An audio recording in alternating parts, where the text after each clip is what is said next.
दुनिया में कई ऐसे अफराद मौजूद हैं जो कुछ मुनफरिद करके अपना नाम गिनीज वर्ल्ड रिकॉर्ड्स की बुक में दर्ज करवाते हैं। नाइजीरिया से ताल्लुक़ रखने वाले एक शख्स ने भी कुछ ऐसा ही सोचा और मुसलसल 7 दिन तक रोकर गिनीज वर्ल्ड रिकॉर्ड कायम करने का फ़ैसला किया।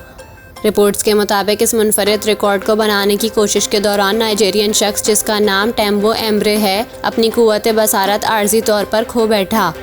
रिपोर्ट्स में बताया गया कि मुसलसल 7 दिन तक रोने का वर्ल्ड रिकॉर्ड बनाने के दौरान नाइजीरियन शख्स को मुसलसल आंसू निकालने की वजह से पहले सर में शदीद दर्द हुआ, फिर मुंह और आंखें सूज गईं और इसके बाद हैरानकुन तौर पर वो 45 मिनट तक नाबीना हो गया। ताहम कुछ देर के बाद इसे दिखाई देने लगा।